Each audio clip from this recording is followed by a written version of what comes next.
Bloomberg Audio Studios. Podcasts, radio, news. Emmanuel Macron's gift to choose who he wants to lead his next government, and the question is, what will that mean for the country's economy and for the prospects of passing a budget? Let's discuss now with Fabrice Le Saché, who's the Vice President of France's biggest business lobby, Medef. Fabrice, good to talk to you again on Bloomberg Radio. Thanks for joining us this morning.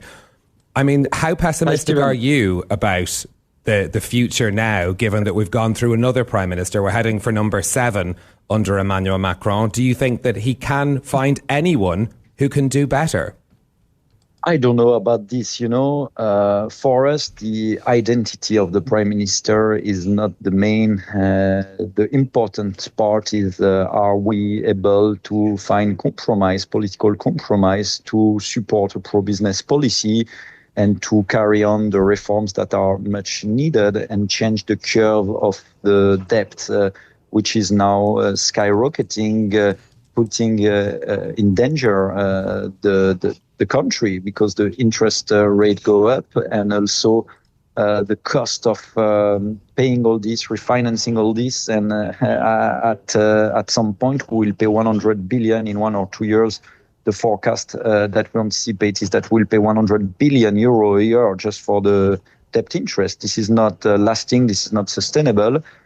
We need money for something else, for investments. We need also to drop down the tax. We need to revise very seriously the social spending. We know that 2/3 of the debt comes from pension and comes from social spending, and we know what we need to do. So that's the main point.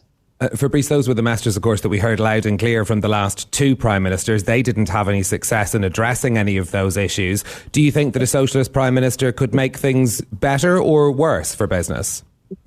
No, not at all. When you read, if it's based on the socialist program, it will be a catastrophe because they want to do like in UK, and even worse, tax on capital gain, which will be an open door to escape the countries for creators of wealth, for entrepreneurs, for business people. And this is not what we want. We want to welcome entrepreneurs in this country, because if we need to repay the debt, we can only do it with growth, with added value, with revenues, with profits, and not by getting the countries more poor.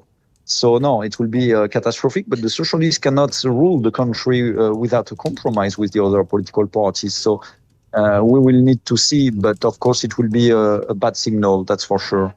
Fabrice, what's the danger in the interim period when we're in another uncertain period for French politics? Arguably, nothing's really been achieved in the past 2 years. What does that mean for your members? What does that mean for business in France now? In fact, they have achieved one thing, is instability, which is not good for business, because when you cannot obviously plan and expect something a bit stable, you don't invest. And when you see the growth in France, which was 0.3% in the second quarter, a bit more than the expectation, but still low, it does not rely at all on private investment or consumption. The savings are skyrocketing. The investment is very low. That shows no confidence from consumers and corporations. And the growth is only based on a technical storage stock. So this is not a good sign, and the outlook is not very positive. If you add on that the tariffs from the US and the overcapacity from China, the stakes are very high. Okay, Fabrice Le Saché, Vice President of French business lobby group Medef, thank you very much for joining us.